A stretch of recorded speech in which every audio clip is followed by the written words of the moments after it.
because we lived under a rock, right? Basically, yeah. How many people have been out in nature and just saw something that knocked their socks off? Yeah, right? Most of us. There's a natural tendency to, when we evaluate somebody, to do it bullet by bullet, point by point, because that's the way when you do these evaluations, the form is structured. It says, what did you like about this? What could be improved about this? But really, it's a lot more than that. It's like looking at something really beautiful in nature or a work of art.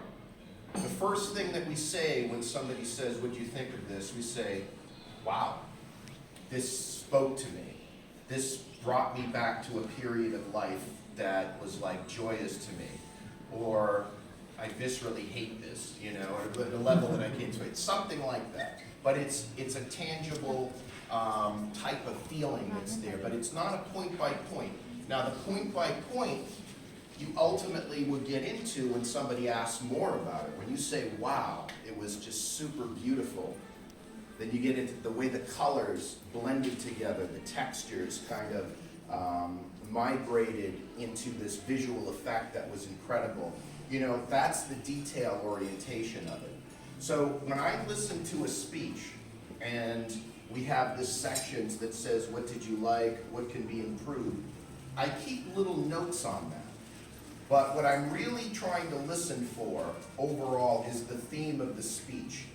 This overall presence that is there that is beyond the descriptive elements. And one of the ways that I think about that is to use sort of a visual construct in my mind when I'm going to talk about it as to how I'm going to describe what I felt that main theme was. So there are visual constructive themes out there. One is a staircase, for example. We climb a staircase to get to the top. And that's usually where the speaker is trying to get us to. So the staircase theme is you build on one or the other. We can't go to the next one without.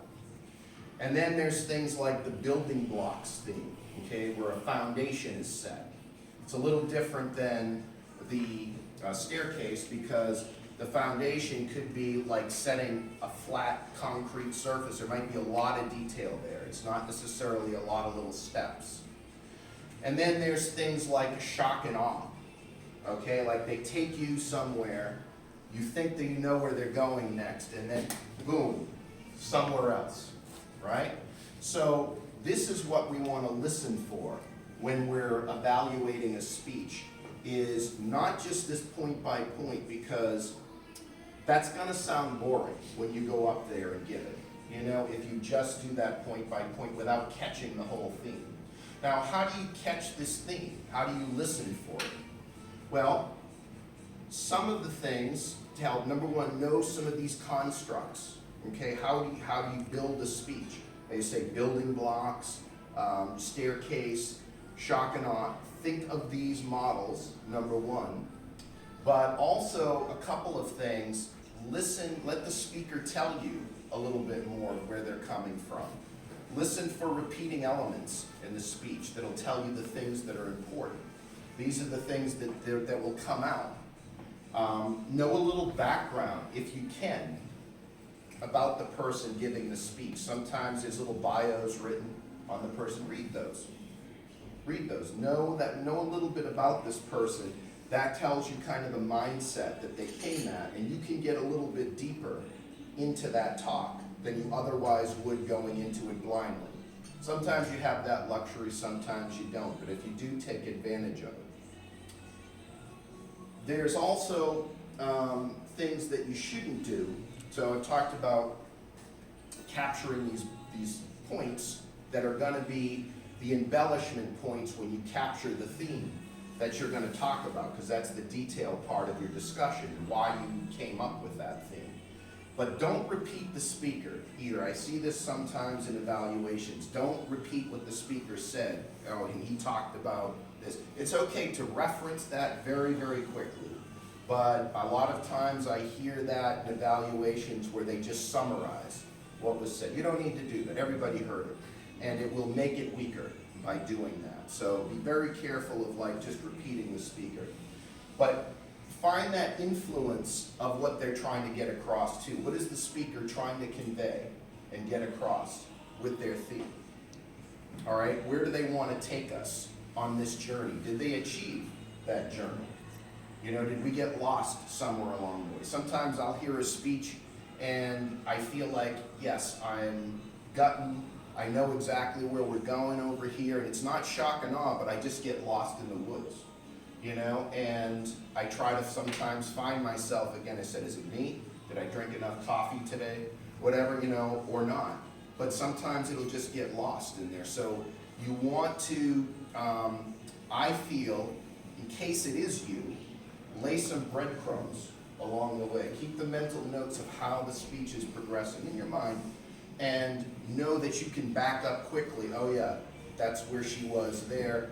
Now I see why it went over here and I just missed that. Just correct yourself right away, because if you get lost in the middle competitively, it won't come out well. So you need to be sure you're involved every step of the way with it.